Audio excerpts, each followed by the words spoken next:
On this episode of Outside of the Box, Christine previews the final NHRL event of the year, including chats with a few creators of Pokemon-themed robots.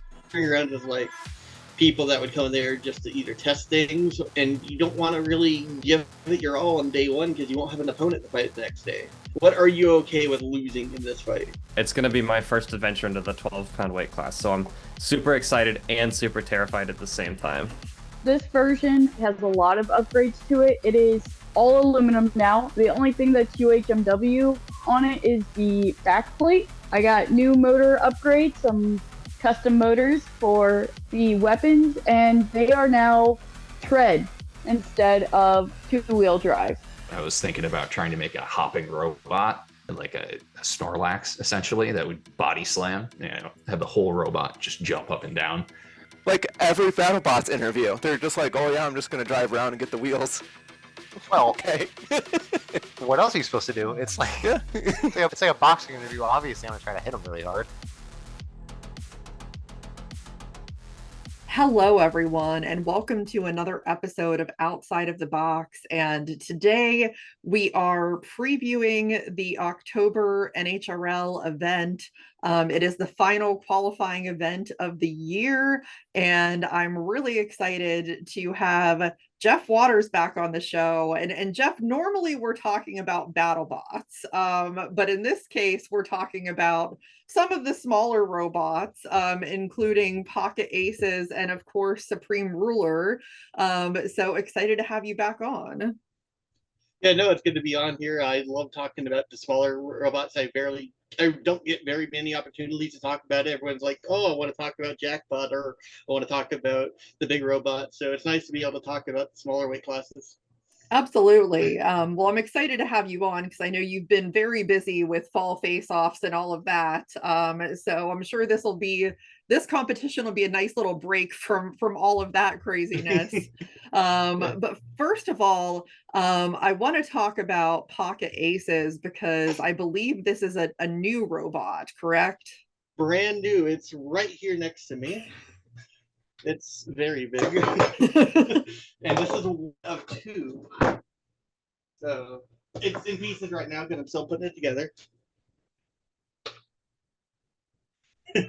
Oh my. So that's, you got to get the rough idea. Here is like a regular ruler for scale. Okay. It's normally not a small robot either. So let's see. The thoughts behind Pocket Aces were I wanted to design a new version of Ace for mini-bots, and it could take the hits pretty well. And that came out to like 18 pounds.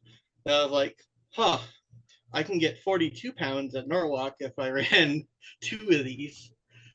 So I spent a few nights at CAD going through beefing the forks, making it a more ruler-esque armor-wise.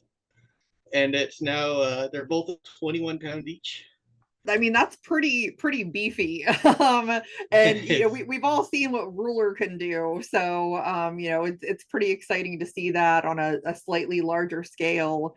I mean, there's definitely tough competition in the 30s for this event. I know Warheart XXL is in there, Synthesis 30 is in there, Ares, like those are probably some of the three hardest hitters.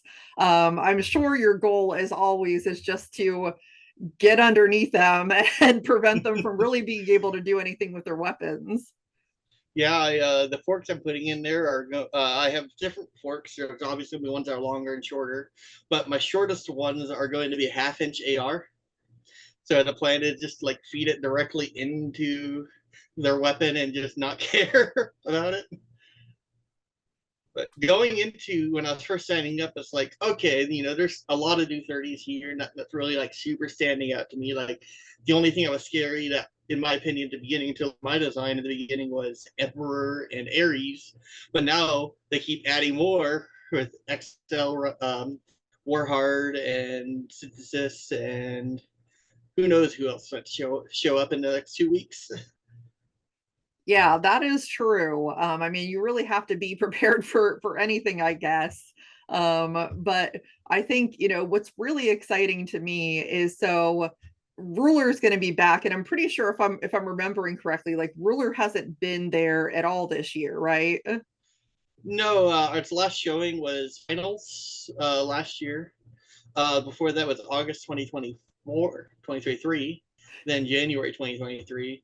The funny stat there is Ruler hasn't lost a fight on wood since January 2023 at Norwalk. I mean, that's pretty impressive. It's lost on seal a bunch of times, but it hasn't lost on wood since then. So there's something there. Yeah, for sure. Now, one of the things that people I'm sure may be aware of, and I'm certainly aware of, is that Ruler is looking a little bit different this time, and has a little bit of flame stuff happening there. So let's talk about that.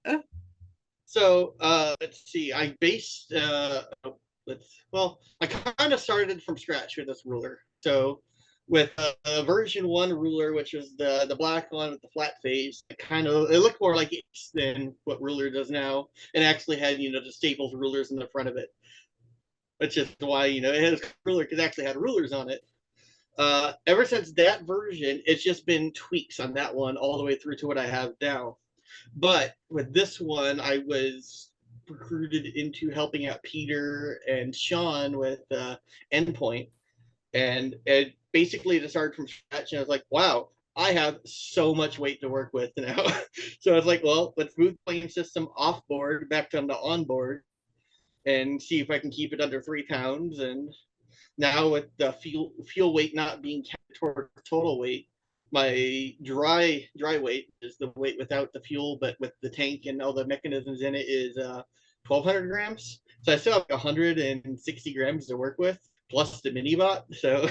And really, I think with the way that Supreme Ruler works, being a cam lifter, I think personally that it might be the scariest 3-pound flamethrower that there is, because with some of the others, I find that maybe it's a little bit easier to get away from, but it's pretty hard to get away from Supreme Ruler once you have somebody pinned. Yeah, I think the closest example would be Dutch Oven.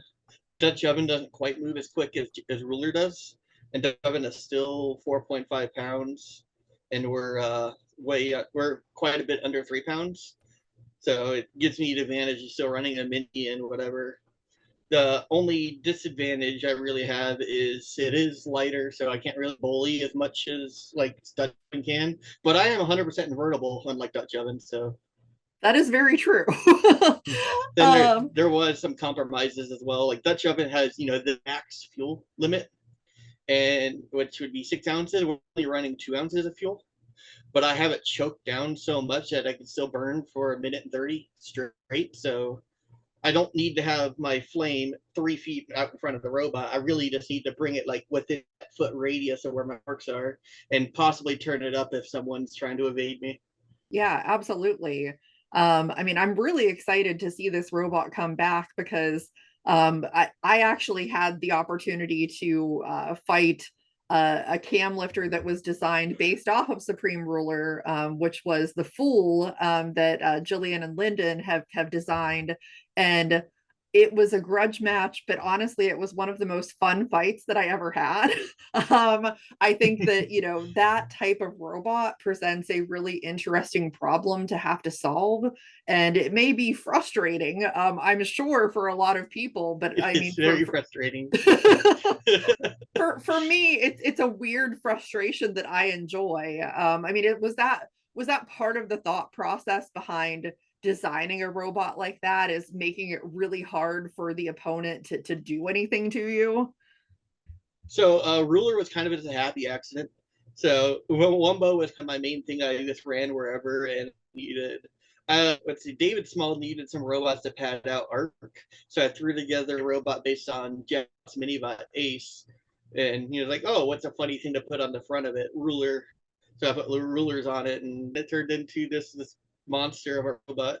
That is crazy that it kind of started as a funny thing, and has become a really successful robot.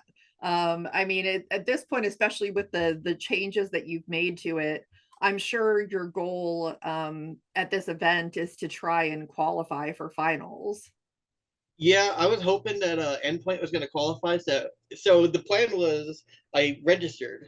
Then if Endpoint qualified, I wasn't going to go to October because I was going to put all my effort into getting Endpoint perfect and getting it dialed in. And me and Sean have way too many late night voice calls getting things dialed in for both robots. Unfortunately, the weapon kept going down on Endpoint. That's kind of what did us in.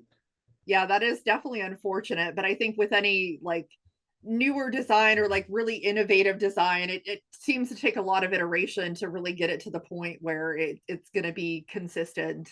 But that's interesting though. I mean, that's kind of a unfortunate for Sean, but like in a way, like cool for you to get the chance to bring Supreme Ruler back and kind of see what it can do in this new version. Yeah, there was a lot of things that I prototyped in that version that I was very happy with. The one take I got from that is the new servos I was trying were not good enough. So I'm glad I'm not bringing them this time around. I'm going back to my older servos. So I tried like these new little they're circus servos. They're used for 112 scale RC pan cars. And they have the big spline of a big servo, but they're in the package of a small servo. They were great, but the gears were holding up. But the problem is the plastic face on was just ripping off on big hits. So it's compromised. I'll take the extra 40 grams and have something more reliable. That makes complete sense. I understand that for sure.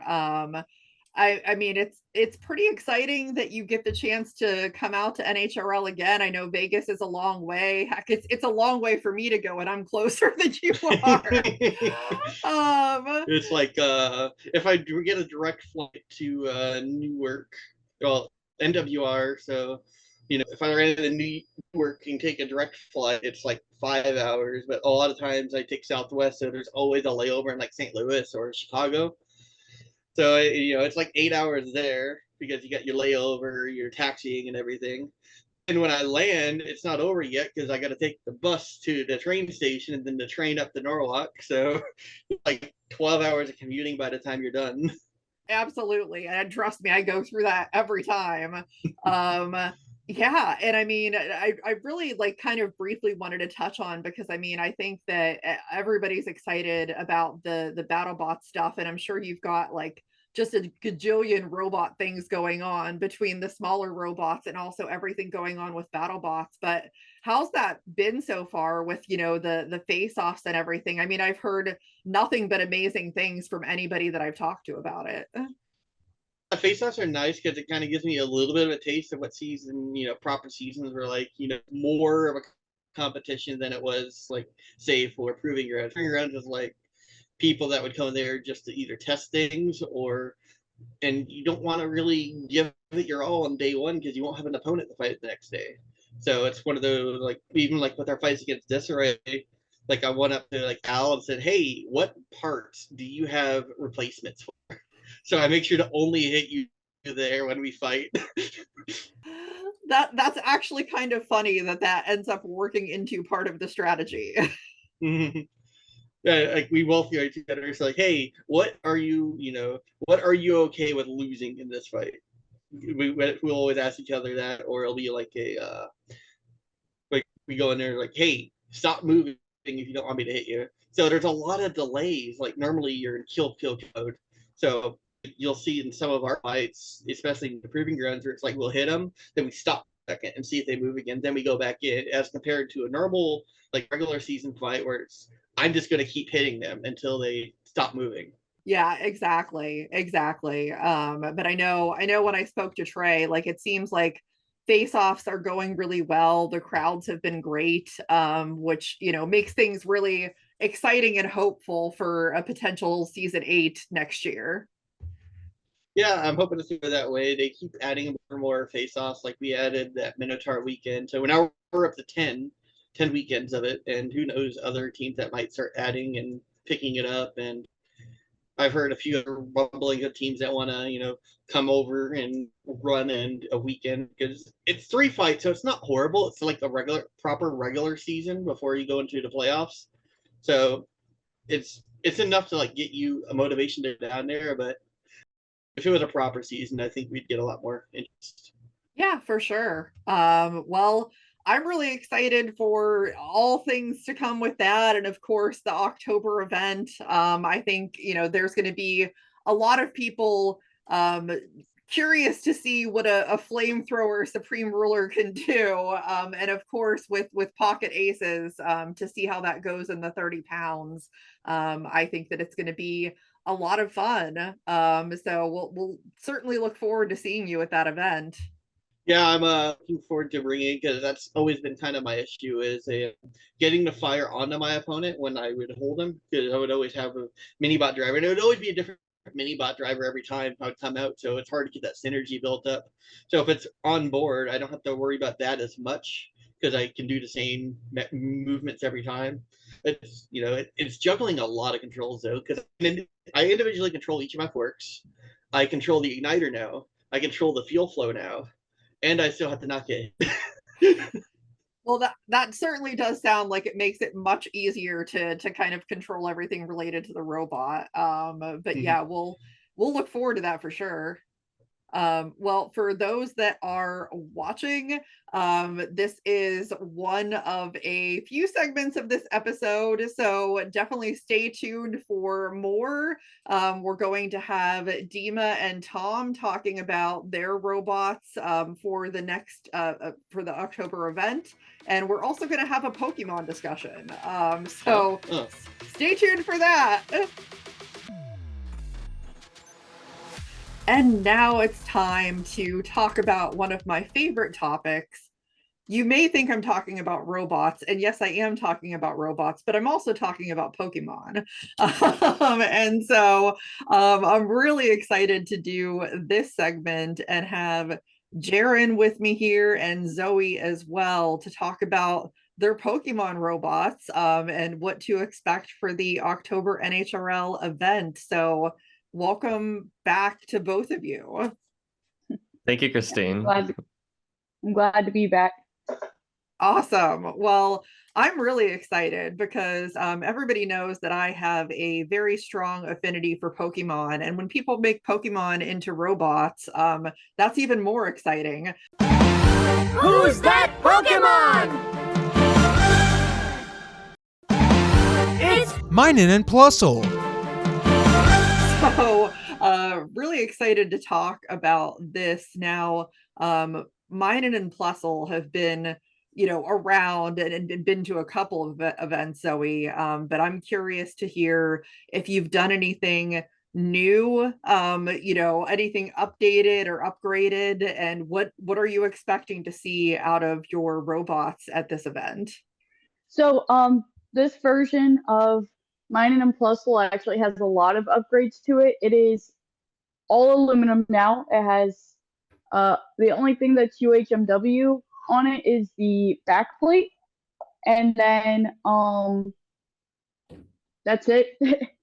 When it used to be all UHMW construction, I got new motor upgrades, some custom motors for the weapons, and they are now tread instead of two-wheel drive.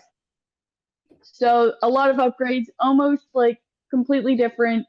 The core of the robots are still there. They're still red and blue themed. And they're still hub motors. They still have the same drive. It's just now a little bit more controllable. Sometimes a little bit more insane than the old version. I can get them to drive sideways when I have the other wedges on.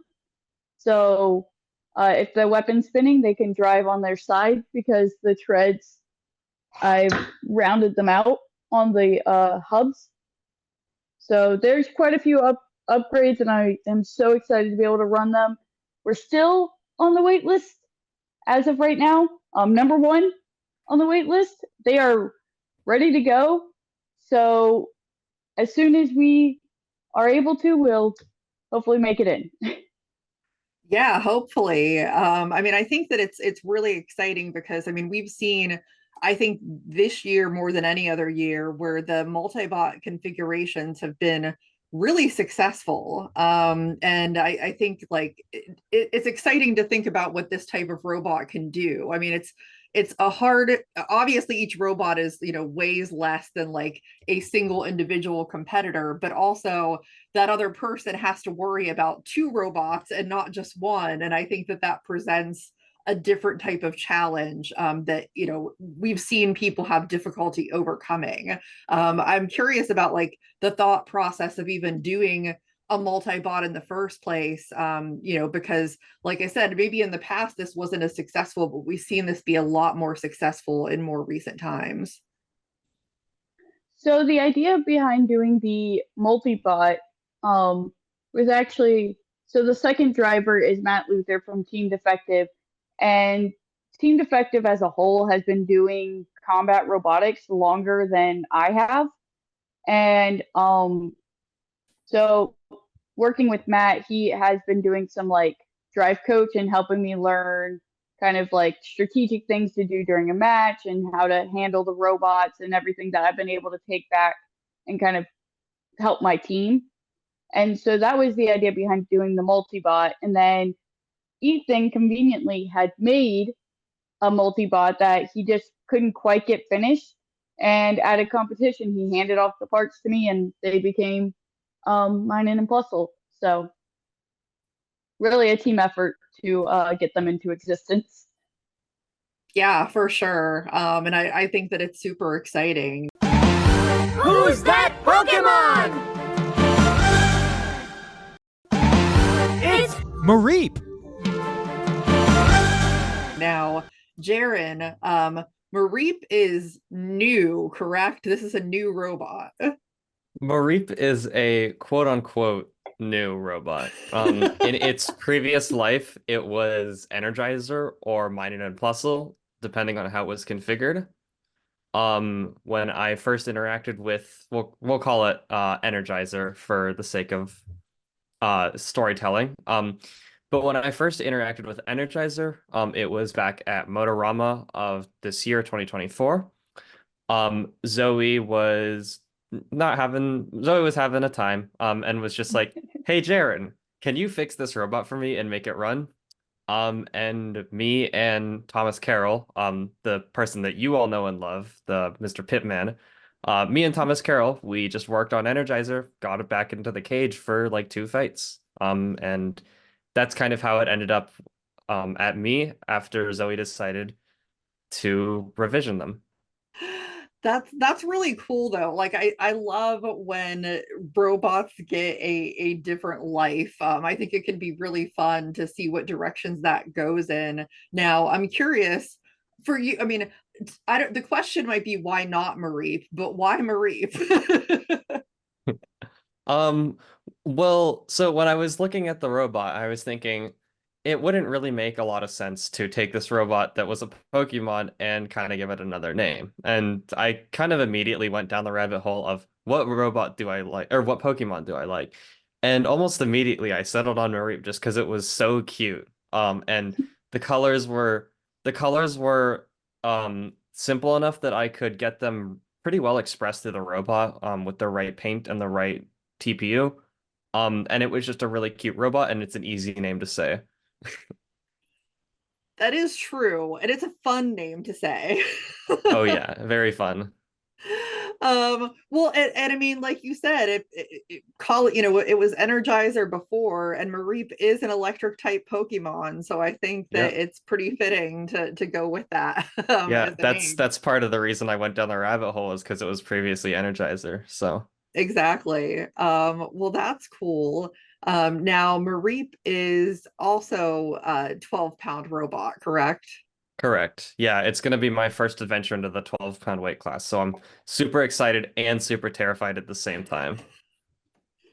I was just about You'll to do ask great. you too, because it is a different level. And you've seen at least the past couple of competitions, the 12 pounds have been really fierce as far as the robots that have come out.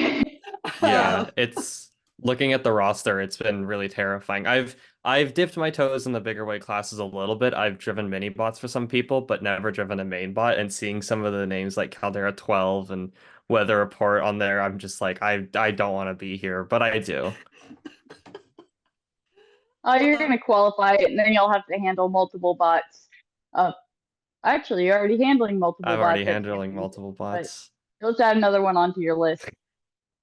Exactly. Make it the most stress-free or stress-filled finals that it can possibly be. So because I was going to ask you, with this robot, what do you how do you feel about your chances in the 12 pounds? I mean, you kind of already answered that, but I think it looks really good. I mean, I'd be scared to fight it. I mean, I have some high hopes for myself. I mean, it's a good robot. It's no slouch. But I haven't gotten a chance to drive it fully functional yet. And unfortunately, I kind of ran out of time to mess with some configurations that I wanted to bring. But even with what was given to me and what I have to work with, I think I still have a pretty good chance of going deep in the bracket if I get lucky. I mean, you never know what's going to happen. We've seen that many times. Now, Zoe, provided that mine and Plus will get in, how are you feeling about the competition? Oh, I'm feeling really confident. I think this is one of the best versions of Biden and Plusle, and the treads add a extra aspect of reliability to the robots that I'm super happy with.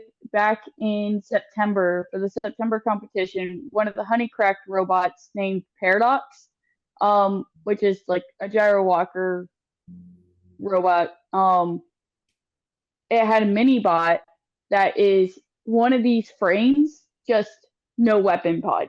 It was just a wedge.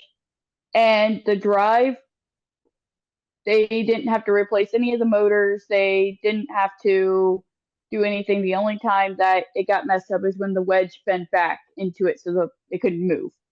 And that gives me a lot of confidence, because the fact that it was a wedge bot and it was just flying into these 12-pound robots and the drive never died, that makes me have a lot of confidence that these guys, if you can keep the drive going, even if you don't have weapons, you can outlast your opponent and win the match. So that makes me really confident. And then also the tread just makes it to where it's like impossible to get stuck almost.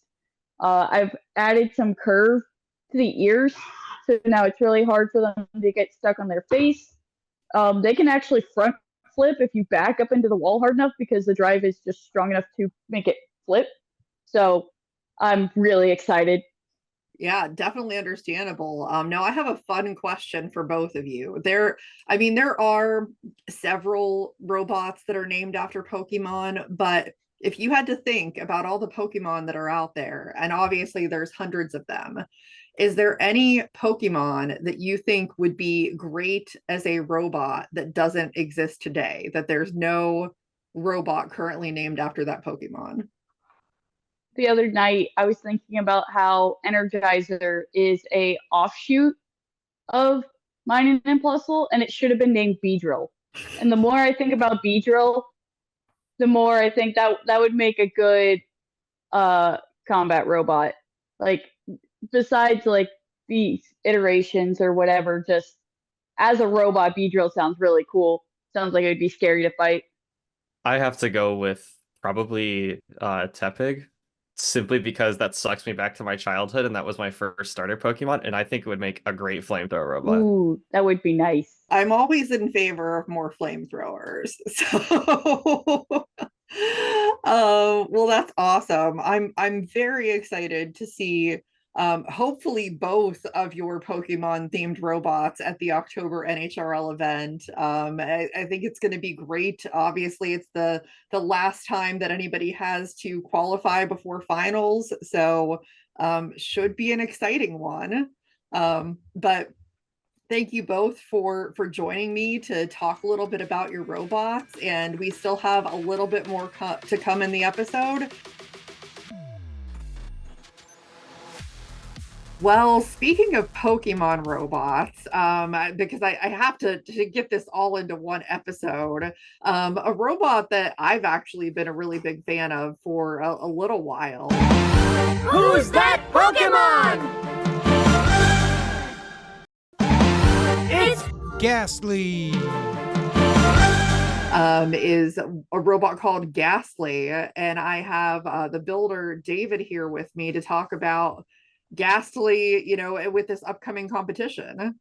So yeah, hey, I'm David. I build Ghastly in my spare time. Excited for October's competition. It's coming up real soon. It's been a blast building these robots, and finally getting to out there and fighting them and driving them, and it is literally the coolest hobby ever. Incredibly excited to be a part of it.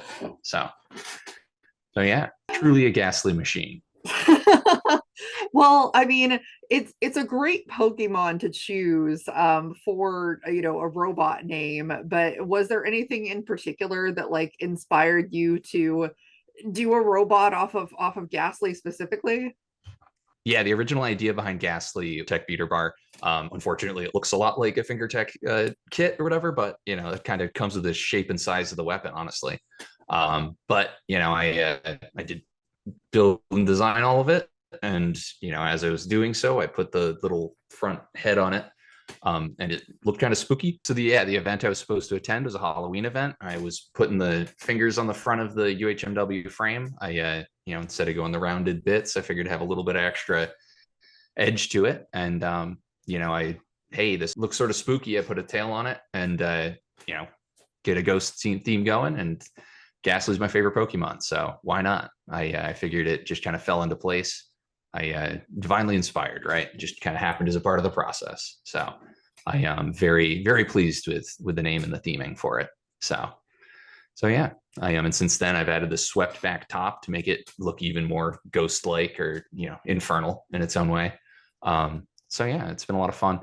I think that and I've got a lot of plans for making it even more to the theme. I'd like to try and incorporate the purple hue around the central core of the robot, right? I've got some crazy ideas. First of all, obviously just a purple weapon, it's spinning fast enough that it sort of gives you that feel, right? I go with the purple side, etc. Top and bottom, you get some LEDs on it. And this is I'd have to talk to a judge about this. I'd have to actually make sure it's cool to do. But based on the rules, anything that is a gas at standard temperature and pressure should be allowed. And a lot of people use butane or whatever. I was thinking, get a weapon and, basically have a hollow weapon and fill it full of dry ice for extra weight. Right? Because that should be free. According to the rules, I could fill it up with as much dry ice as I want to, and I get free weight for my weapon. Spinning faster, heavier weapon's always better, right? Side effect of that is if I, cap the end of the weapon and put some holes on the top and bottom of it, and it is dry ice, it'll continuously smoke as it's spinning, and that looks super cool. So yeah, I've got to get that going in a future revision. But secret ideas, secret plans. Don't tell anybody on the internet, all right? I mean, only a few hundred people will probably see this on YouTube. So, well, only the people I'd be fighting, I'm sure. so yeah. Now, excellent. Are you aware that I'm just trying to add to the meta in my own way? So, for sure, are you aware that there is another robot that's at this event that is called Ghastly? I am very aware of them. Yeah, we've talked a bunch. They're great guys. We went to Newbots together back in January, and we were waitlisted for Newbots, and so, but there was the freestyle tournament, etc. But every time that we were on for a match, their robot's name would show up, and their robot would show up in the cards for it. So there's a bit of confusion with people. It's like, hey, there's two robots named Ghastly here. I mean, what do we do? I haven't gotten to fight a grudge match against him yet. We need to do that at some point. Got to find out who the top Ghastly is. I mean, he's horizontal and I'm a vertical, right? So that'd be maybe good for me, maybe. I don't know if you got to watch the Adrift fight, but that went great. So definitely want to fight a big horizontal at some point again. That being said, they're great guys. I would like to fight them for sure. But we were talking at the last event in September. about getting together and maybe building a dual, like a multi-bot and 12 pounds. And I don't know what the rules are going to be like for next year, but let's collapse it into one robot. I mean, one pair of robots. I just scale up my robot. He scales up his robot. We got 2 6-pound or 7.5 pound, whatever the weight rules are going to change to accommodate. And yeah, there you go. So, so yeah, I know about Ghastly. Gia Ghastly, Rick Ghastly, or whatever they're going for. It's kind of funny because they're also trolling us a little bit, right? Like unintentionally, but there they are. They rickrolled us. So so yeah, they're great guys though. So I know about them. I have to ask you the same question that I asked Zoe and Jaaron about Pokemon robots, is that, obviously you have a Pokemon themed robot, but if you could think of another Pokemon that there is not currently a robot made after, what do you think would be a good idea for a Pokemon robot? So what I would like to do, and I've got plans for all this, trust me, I've got plans. So overall macro structure, I want to start a team called Sprocket Monsters. It can be Team Sprocket as well. Also a great pun for the show. But Hitmonlee and Hitmonchamp or whatever, the top spinning guys, I want to make a Melty Brain that does that. I think that'd be really, really fun. And another robot that's in the cards, hopefully for the future. We're not doing apparently new bots this year, but hopefully I can throw one new one in for January or some point in time, is do a Melty Brain multi-bot, which would be insane. Just absolute pandemonium, which I think could be really fun. So Hitmonlee and Hitmonchamp, whichever ones we go with, was that. What was the other ones I was trying to do? Is obviously Charizard, right? Get a flamethrower robot going. I would love to build a flamethrower. I think that'd be excellent. And the what was the other one? Oh, right. So bit of a deep cut Pokemon, but I'm hoping that I can bring this to October. I'm still designing and throwing it together, but it's basically one of those little 1-pound wedge bots that I'm modifying anyways. I'm sticking a saw blade on a little 1-pound robot. Hopefully it's somewhat passable. It'll probably get thwacked around, but it should be pretty cool. And there is a Pokemon named Spiritomb. So I'm going with all Pokemon themes for my names. Spiritomb is it's a little ghost type Pokemon, and it's got a weird little smiley face that I can absolutely take and put on the side of the robot. It's one solid one-piece logo. So yeah, and its head looks kind of like a saw blade, so that'll be perfect. So yeah, Spiritomb hopefully will be the mini bot that I'm going to bring for probably maybe either this or the next one being the last mini bot competition available ever. And after that, I'll probably just use it as an ant-weight chassis. So yeah, Spiritomb, Charizard, and Hitmonlee and Hitmonchamp are the ones I've been thinking about recently. There's others, obviously, that I toy around with somewhat. I had some pretty crazy ideas for a bit there, but but yeah. To the point that, non-conventional locomotion. A side note, I was thinking about trying to make a hopping robot. And make a Snorlax essentially that would body slam, have the whole robot just jump up and down. That'd be insane. But I have too many ideas and not enough time to make them all. So need people on my team to make them for me. So gradually scraping together some people to hopefully do that. I totally understand. Well, I'm super excited for this event. Maybe the Halloween spooky luck will follow you for this one, and maybe give you a little bit of a benefit there. But for those that are watching the episode, definitely be sure to check out Ghastly at October NHRL, and stay tuned for the rest of this episode as I finish up with a chat with Tom and Dima. So stay tuned. So we are now here with two competitors that I'm really excited about for this event, which is Tom and Dima, who both are going into this event, I think, with a very competitive mindset, which I'm pretty sure is normal for Dima. But with Tom, we're going to talk about Paws first, because I think, you know, everybody like knows you to be the builder that's like you're silly and stuff like that, and that's great. But I think what you've been working on is finding a way to maintain that level of silly, but bring a whole level of competitiveness that we haven't seen before from Paws. So I'm really excited about it. Yeah, it's I figured I'd had a lot of goofy events. It's going to be the last chance to qualify for the year. Paws hasn't competed in an event this year other than teams.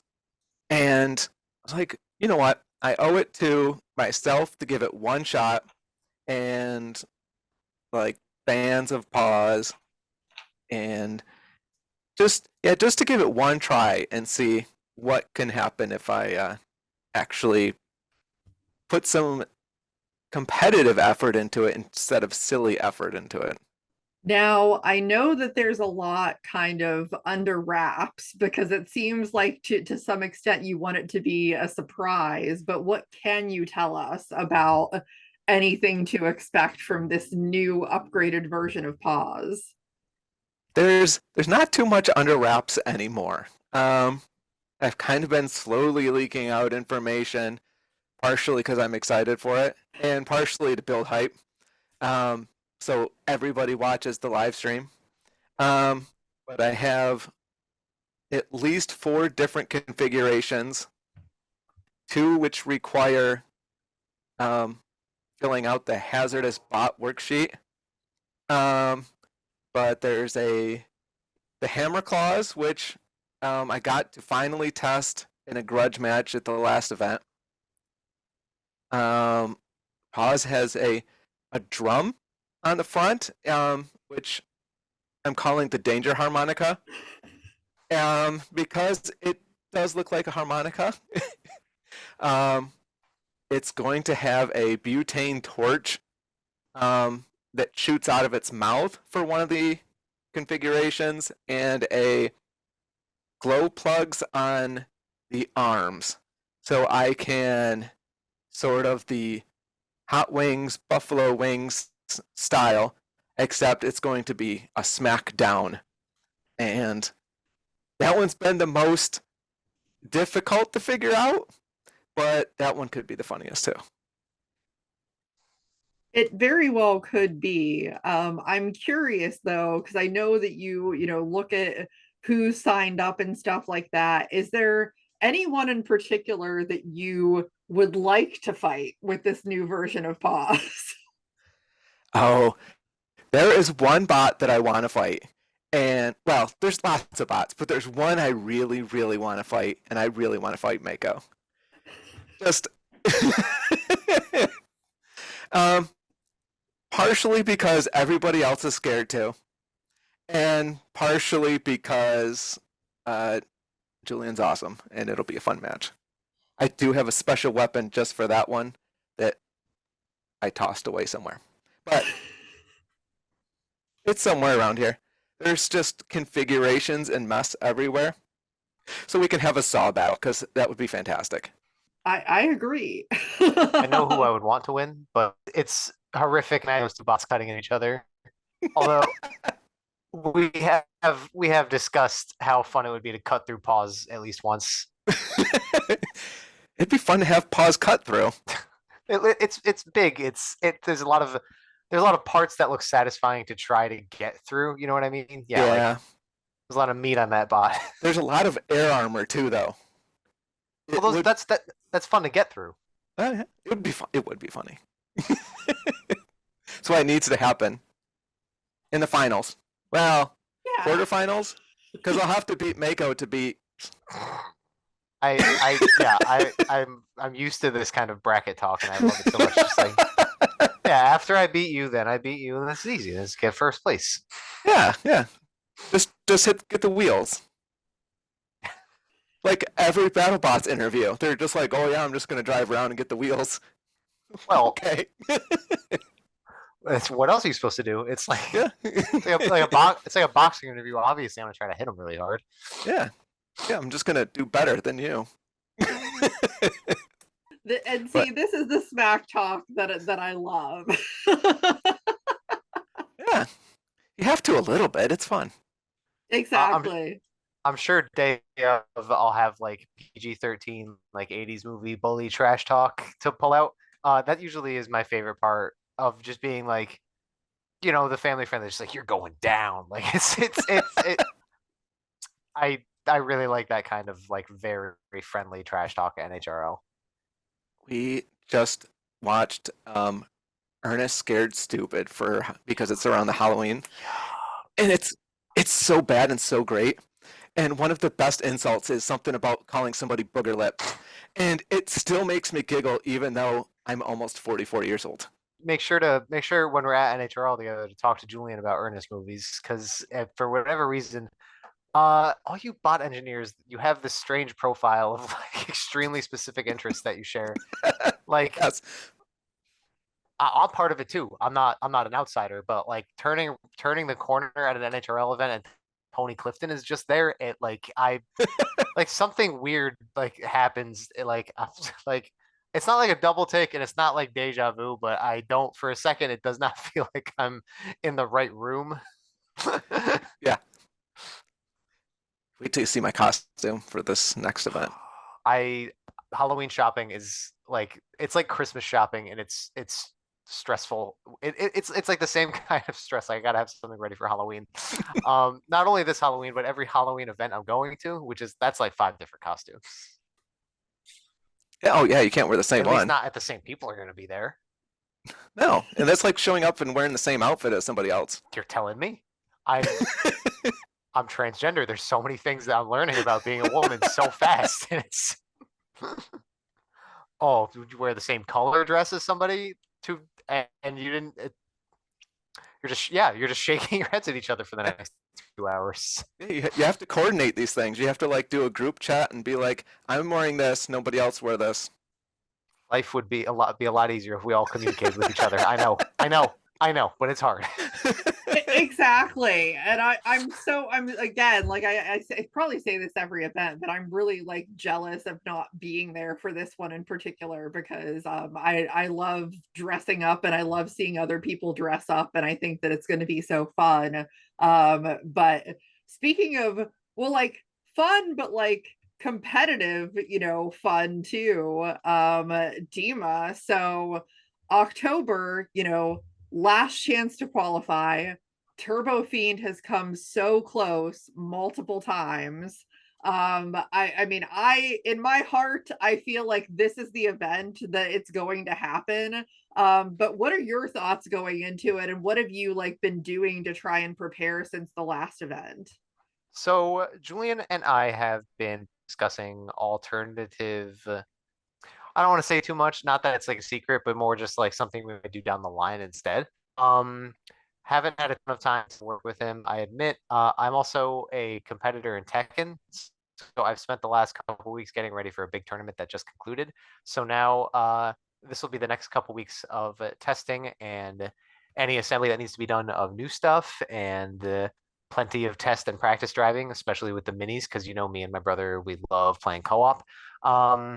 Admittedly, she is chief engineer, so any small changes, they're still a little bit up in the air. But preparation, it's all competitive. It's all up here basically. I'm focusing up because this is last chance, and I really want to try. And always bridesmaid, never the bride with top aiding. So close, so close, so close. You're right. This has to be it. I would hate to disappoint Julian and have Mako qualified and not Turbofiend. It's fate. It has to happen. If I say that enough times, it'll definitely manifest.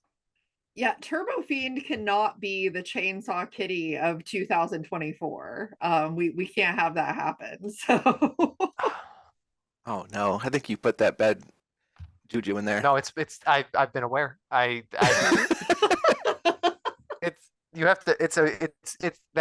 That is the first opponent that you have to beat before you even step into the pit. Is you have to beat the curse. And again, that's all up here.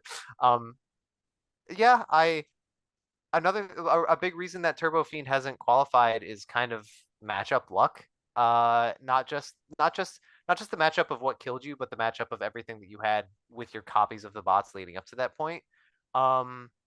Turbofiend has very few points of failure.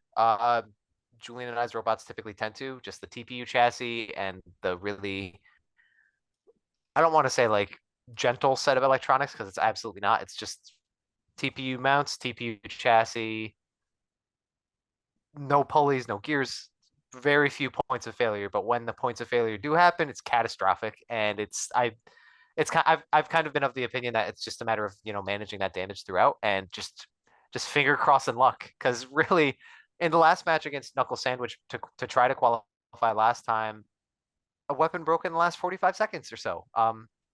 That's finger crossing. Just make it 45 more seconds. Just 45 more seconds.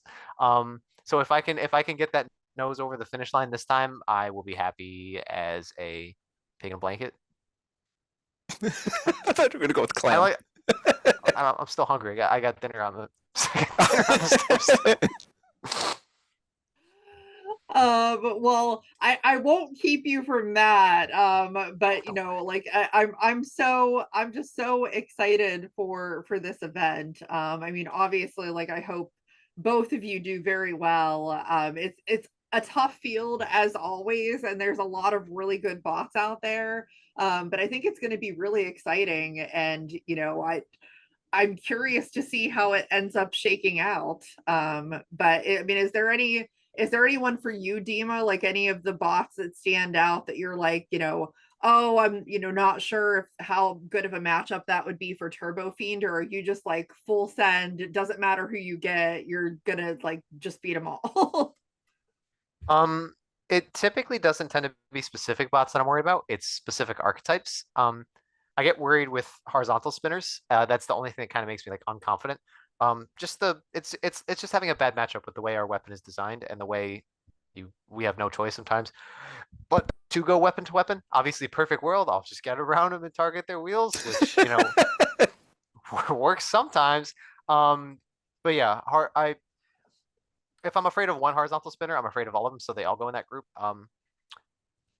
I kind of get worried about getting there's certain curveball bots like Spitfire. I was weirdly worried about getting Spitfire in my bracket last time, even though that's not necessarily a bad matchup if I get lucky with the yardstick, which we had ready. But yeah, just a lot of finger crossing luck that it's not 4 Tomb clones in a row. That would be really hard. I